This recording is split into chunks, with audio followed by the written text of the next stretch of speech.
Thank you. Bismillahir Rahmanir Rahim.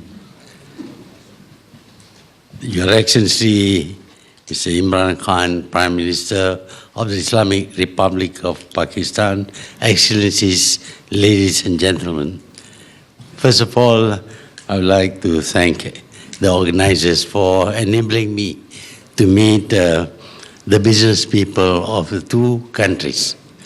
It is now standard practice that whenever an official visit is made to a country, we bring along with us business people, because our intention is not just to establish good relations with other countries, but also to develop our countries to increases in trade and industry.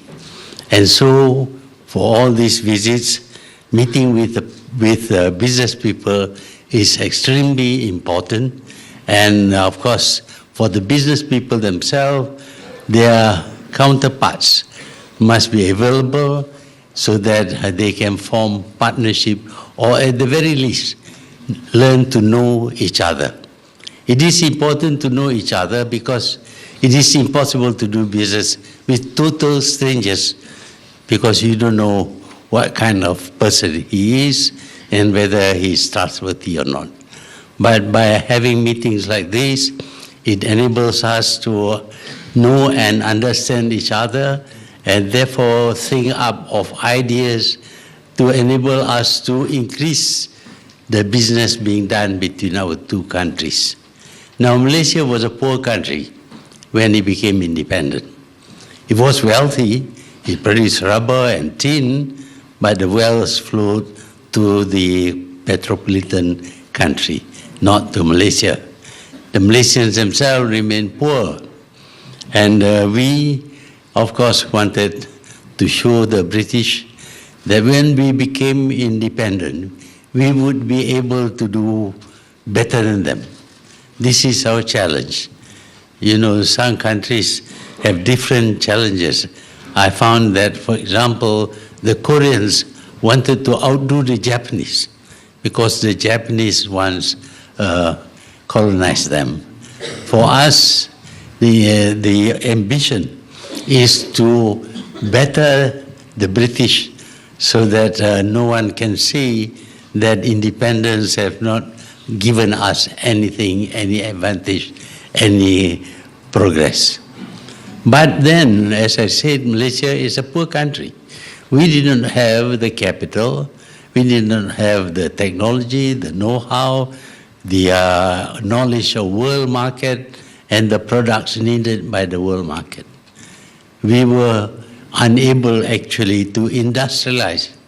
Initially, we continued with the plantation industries, because the plantation industries have already proven that they can generate wealth. But plantations require big pieces of land and give employment to a very few people. We can only increase the employment opportunities if we have industries. Industry on 1 acre of land, agriculture cannot support even one person. But on 1 acre of land, we can have a factory employing 500 people. And we decided that the only way to solve our unemployment problem was to have industries. But since we were short of all the things needed in order to start an industry, to undergo an industrial revolution of sorts, we decided to invite foreign investors, including the country that once colonized us. This was, I think, quite unusual, because most countries, upon achieving independence, do not want to see foreigners in their country. But we went the other way. We invited foreigners to come and invest in Malaysia. We trained our people to work in new industries. And as a result of the investment, money flowed in, technology was acquired, knowledge was built about business and markets, And very soon, Malaysians themselves became able to start their own industries. And so we solved mostly the unemployment problem in our country. But of course, we had to give incentives to the foreigners, and this we did by giving them tax holidays, first for 10 years, and then subsequently another 10 years if they deliver. And they did deliver, and Malaysia grew, partly because of the foreign direct investments, and partly because Malaysians themselves acquired the skill and knowledge about business and industries, and were able to produce products that can be exported and therefore earn foreign exchange for us. Over the years, the country was able to grow faster than most other countries, and we were able to overcome many of the problems faced by any growing nation. But the most important thing about developing and enriching the country is peace and stability. We need peace, we need stability. Without that, we cannot invest, no one will invest, nobody will come to the country to invest. To establish peace and stability, we had to put down an insurgency movement trying to form a communist state in Malaysia. We fought them militarily, but also we fought them psychologically, because we tried to win the hearts and minds first of the people so as not to support the insurgents, and secondly to win over the insurgents themselves, so that within a short period of time, relatively speaking, the country became peaceful and stable. With that peace and stability, many people came to Malaysia to invest and to grow the economy. Since then, we have followed many development plans, 5-year plans, so that the country could grow. But we always realize that wealth is not created by the government. The government has no way of creating wealth other than taxing people. But if you want to tax people, the people themselves must have money, must have some income. Then only you can tax the people. So we realize that if the people are rich, then they pay the government more money, and the government will then return the money in the form of infrastructure for the people. We need to enrich the people. And to do this,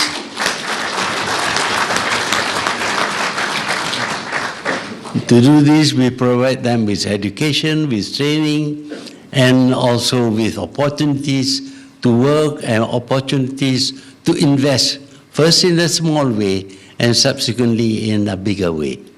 By doing this, the people became rich, and of course, we require them to pay corporate tax and income tax, and that enriches the coffers of the government. And eventually we provided all the necessary infrastructure, roads, railways, and water supply, electricity, and all kinds of other things needed in order to bring up and develop the country. This is a very good business for government. We ask the private sector to invest with their money, and when they make money, 26% of their profit belongs to us. It's the best kind of investment because we didn't put up any money at all, but they have to pay us taxes. But we have to return to them in a way by providing them with incentives, with infrastructure and other things, laws and rules, in order to ensure that their investments will be safe in Malaysia. And that is what happened over the years. But we also want to benefit from the rest of the world because Malaysia is a trading nation. We need to trade. we need to trade with the rest of the world. And so diplomatically we decided to be friendly with everyone.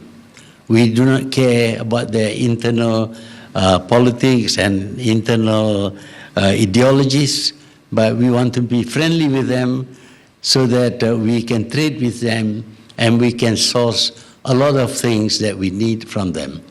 And so Malaysia today officially has no enemies. Maybe others might consider ourselves their enemy, except for Israel. We have never had any relation with Israel.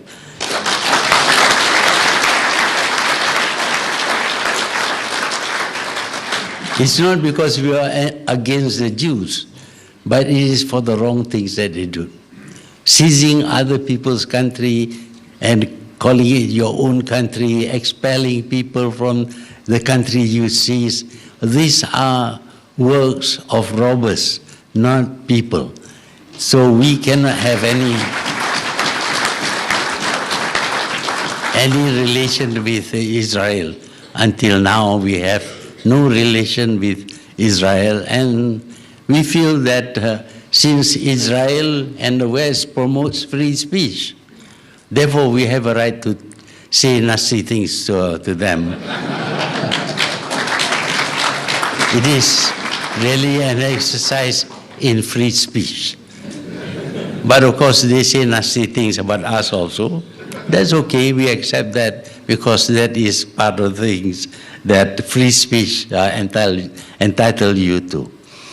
In terms of foreign relations, I think we have diplomatic relation with almost 3/4 of the countries in this world. We trade with almost all of them.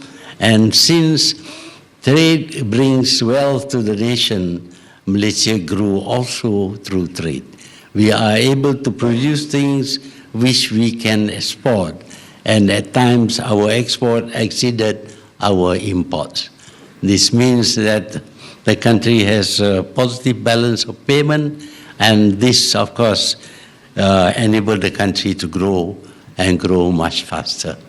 So that is what we have done in Malaysia. It's nothing very spectacular, because what we did was what everybody should be doing.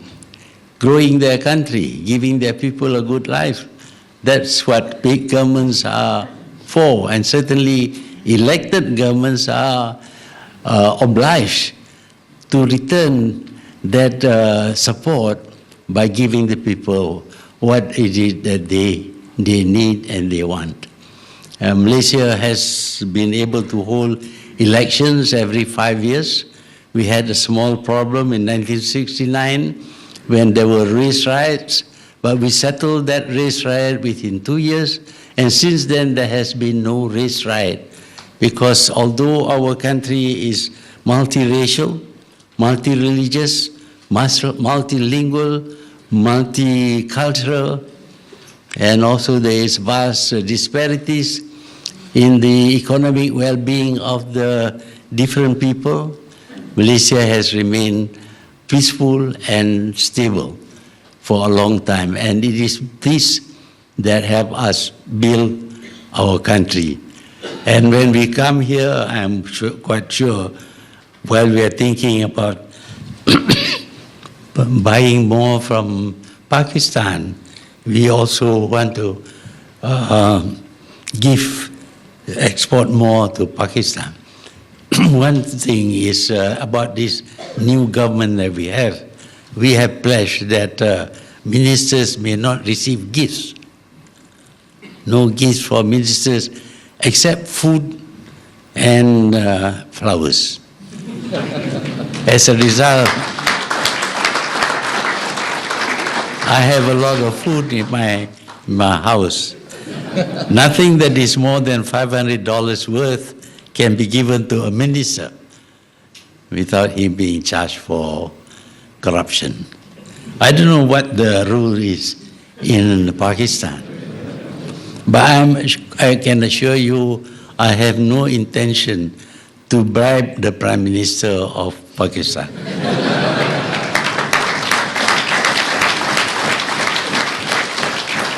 I don't need to bribe him because he's already a friend and very supportive of Malaysia.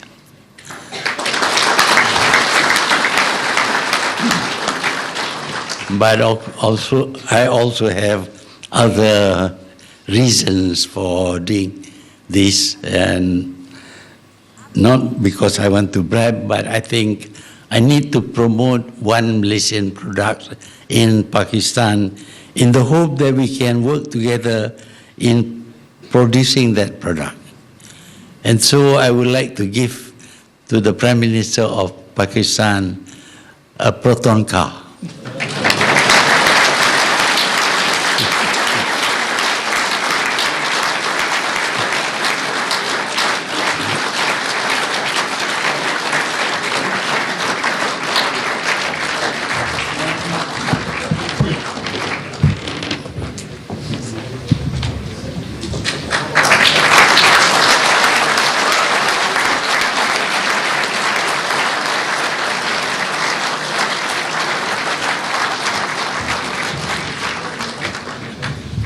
Well, it's not a bribe.